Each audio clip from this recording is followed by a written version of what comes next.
Ecosystem Services Review, the ESR, was launched in 2008 initially, and WRI developed it in partnership with the WPCSD and the Meridian Institute. The Meridian Institute was involved in the Millennium Ecosystem Assessment James was mentioning earlier. As it was being developed, it was road tested by 5 members of the WPCSD that are listed here, and they covered 5 different business sectors on 4 different continents. Since its launch, we estimate that ESR has been used by at least 300 companies. We know some of you on the call are already familiar with the ESR, but for those of you who are new to it, I would quite like to take you through it quite briefly. So just to recap, the ESR is a method. It's not a tool where you put info in and it will spit out the answer. It really is a method, and it's a way of proactively developing strategies. So it's forward-looking, and it enables managers to look at issues that are not usually captured in traditional environmental assessments. I think the fact that it's to help develop strategies is also key. It helps managers generate new ideas to make or save money related to ecosystem stewardship, and it goes beyond philanthropic sustainability efforts. And finally, a key word is the dependence and impact James was mentioning. It's just as much about assessing your dependence on ecosystem services as your impact, which makes it quite unique. There are 5 steps in an ESR. To mute. James, can you mute your line, please? The first step is to select the scope. So this is really choosing the scope or boundary within which to conduct the ESR. This could be a business unit, a product, a market, a major supplier maybe, or a major customer segment. The second step is to identify priority ecosystem services, and you systematically evaluate the company's dependence and impact on more than 20 ecosystem services, and then from that you can determine which of these are priority services, the ones that are most relevant to corporate performance. Step 3 is to analyze these priority services. Step 4 is to identify business risks and opportunities that might arise due to the trends in the priority ecosystem services you've just been looking at.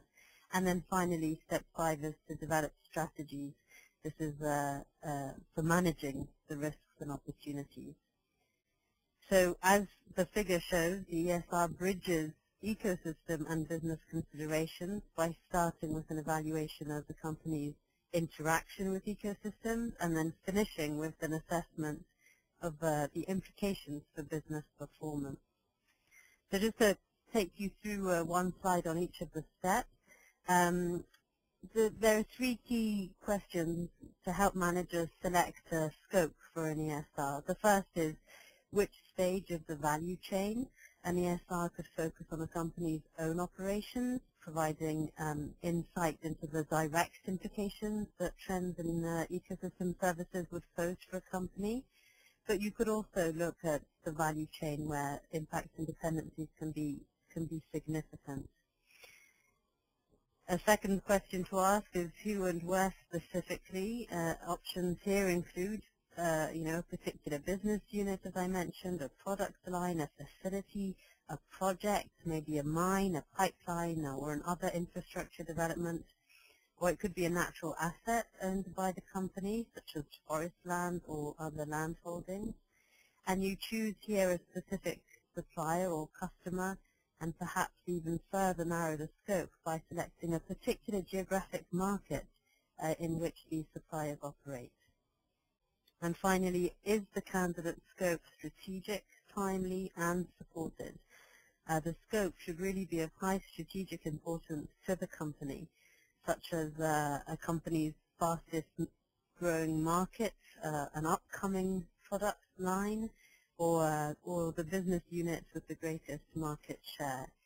And also it's a good idea to secure relevant senior management buy-in at this stage and have staff or consultants possibly available to conduct the interviews and the analysis required. Step 2 is to systematically evaluate the degree of a company's dependence and impact on over 20 ecosystem services that I mentioned. The ESR is accompanied by an Excel file called the Dependence and Impact Assessment Tool, which is shown on this slide, and it just walks managers through 5 simple questions that help prioritize the ecosystem services that are most relevant to business performance. Step 3 is the trends analysis framework. So this is after having selected about 5 to 7 priority ecosystem services in step 2, that's generally people come up with 5 to 7 key ecosystem services, then the ESR team will analyze the trends in these priority services. We'll probably use internal studies to do this, or external reports, and maybe interviews with experts to do this. And to organize this extensive information, the ESR trends analysis framework is recommended. It's divided into 5 sections. The first is the condition and trends in the ecosystem service, things like supply and demand, quantity and quality, what is the status now and what will it be in the future.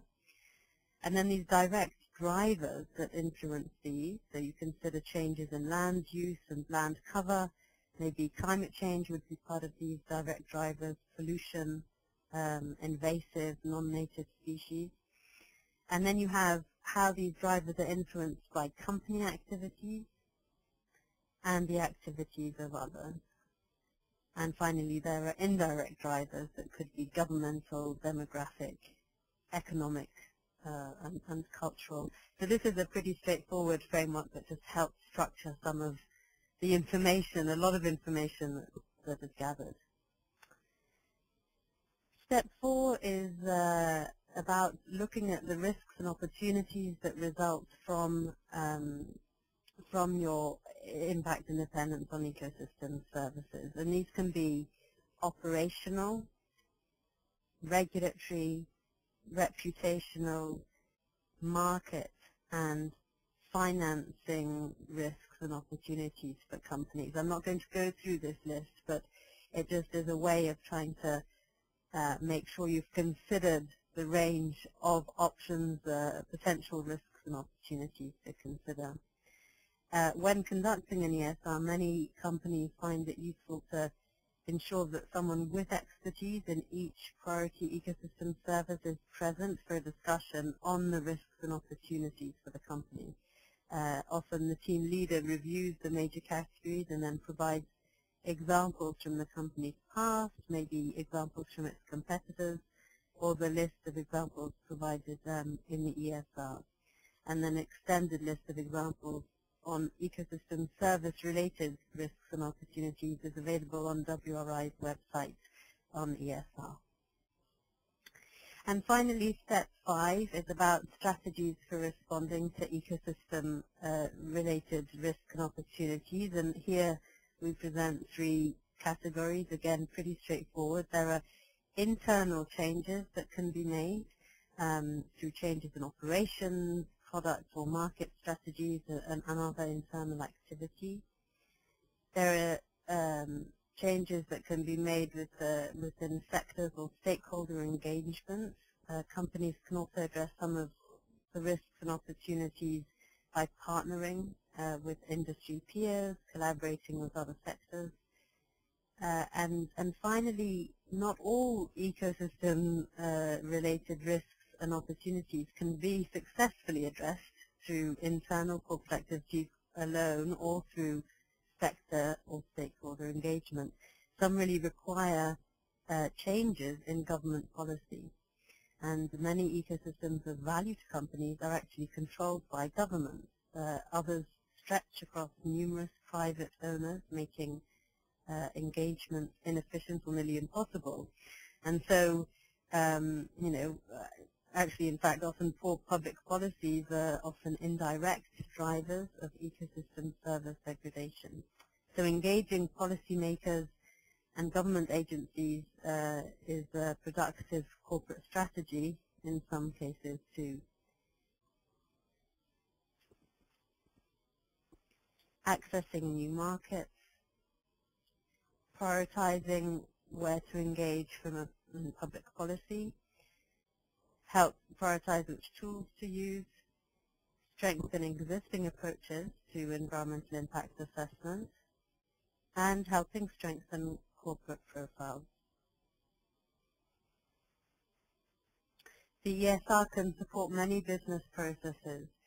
It can support processes that are within the corporate business unit or market strategy for new products, new markets development, identification of new revenue streams for corporate landholding, cost reduction strategy, policymaker engagement strategy, infrastructure project planning. It's also a way to investment screening. We already mentioned the environmental impact assessment and sustainability reporting and others. So there are a number of ways that it can, be part of a business process. In terms of feedback over the past few years since the ESR was launched, the WBCSD carried out a survey that showed that 94% of ESR users would recommend it to other companies. And just a quick overview of what's new then in this version, ESR 2.0. This version links to new tools with the WBCSD's Guide to Corporate Ecosystem Valuation, or CEV, being the best example of this. CEV can be a logical next step after conducting an ESR if it makes sense to start to quantify or value your impacts and dependencies. The Guide to CEV is a framework that companies can use, and it's also part of a capacity building program called Business Ecosystems Training, or VET, that WBCSD will be launching later this month on the 24th of February. This version of the ESR also links to WRI's Nature and Performance effort, which is also like a follow-on to the ESR, but by providing guidance on how to incorporate ecosystem service considerations into routine business decision-making and performance tracking systems. Over the course of the past few years, a number of business managers have inquired about, well, how do you integrate the ESR, or more fundamentally, ecosystem services, into your existing business performance systems, such as product design guidelines, environment management systems, EIAs, as you mentioned, environmental audits, and sustainability reporting. And most companies already have their own established business performance systems. So the question managers are asking is, how can ecosystem impacts on our bottom line be integrated into our existing systems? And this nature and performance that WRI has been leading tackles this and a series of related questions. The second bullet here is about an updated timetable. There's a timetable of how long your expected ranges of how long you need for each of the steps of the ESR, and that was updated based on feedback from about 50 managers and consultants. The definitions were also improved and now respond to both the Millennium Ecosystem Assessment and the TEEB framework. And we now have new case studies, updated info on Mondi that we'll be hearing about, and Syngenta, and also new case studies from CEMEX, Crochet, Lafarge, and soon Dow and EDF.